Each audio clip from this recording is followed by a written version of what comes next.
માનનીય આમ આદમી પાર્ટીના ધારાસભ્ય ચેતરભાઈ વસાવા જ્યારે આજે સંકલનની મિટિંગમાં તાલુકા સંકલનની મિટિંગમાં ઉપસ્થિત હતા અને એમણે તાલુકા સંકલન મિટિંગમાં જે મનરેગા સહિત જેટલા પણ ભ્રષ્ટાચારો થયા છે એના એમણે પ્રશ્નો ઉઠાવ્યા, સવાલ કર્યા, તો ભાજપના કેટલાક કાર્યકર્તાઓ અને નેતાઓ જે ખરેખર સંકલનની મિટિંગમાં અપેક્ષિત પણ નથી એવા લોકોએ એમની ઉપર હાથાપાઈ કરી.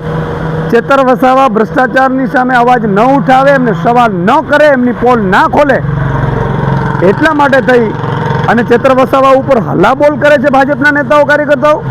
એટલું નહીં, જ્યારે ચેતર વસાવા પોલીસ સ્ટેશનમાં આમની વિરુદ્ધ ફરિયાદ લખાવવા જાય છે ત્યારે આ જ ભાજપવાળાઓ અને પોલીસ તંત્ર જાણે લોકશાહીની હત્યા કરતું હોય, જાણે ચૂંટાયેલા ધારાસભ્યને પણ બંધારણની રીતે જે હક મળે છે એ પણ છીનવી લેતા હોય એમ ચેતરભાઈ વસાવાની ફરિયાદ લેવી તો દૂર, એમની ઉપર FIR ખોટી કરી દે છે કે એમણે લાપા માર્યા ને એમણે હાથાપાઈ કરીને.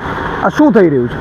એટલું નહીં, આ પોલીસ ચેતરભાઈને એના પરિવારને કે એમના વકીલને પણ મળવા નથી દેતી, સીધા જિલ્લા મથકે લઈ જાય છે. આ કઈ પ્રકારની લોકશાહી છે? ભાજપ આટલી તાનાશાહી કરી રહી છે. ભાજપને એટલું અહંકાર આવી ગયું છે કે બાબા સાહેબે આપેલા બંધારણને ઘોડીને પી જવાની છે. આ ખરેખર આ લોકતંત્ર છે કે ઠોકતંત્ર છે ખબર નથી પડતી. ચેતરભાઈ વસાવાને અત્યારે મળવા દેવામાં નથી આવતા. ચેતરભાઈ વસાવાને ક્યાં લઈ ગયા છે, કોની સાથે લઈ ગયા છે, એમને વકીલને પણ મળવાની છે. શું ભ્રષ્ટાચાર સામે અવાજ ઉઠાવો? આ ભાજપવાળાને જે કરોડો રૂપિયા મંત્રીઓના અને એના મળતિયાઓના ખુલ્લા પડ્યા છે ચેતરભાઈ વસાવાએ, તો આ ચેતરભાઈ વસાવા ઉપર તમે FIR કરશો, ખોટી રીતે FIR કરશો, એની લેવાને બદલે એમની FIR એના ઉપર કરશો. આ સદંતર વખોડી કાઢવા લાયક અને લોકતંત્રની હત્યા બરોબર છે.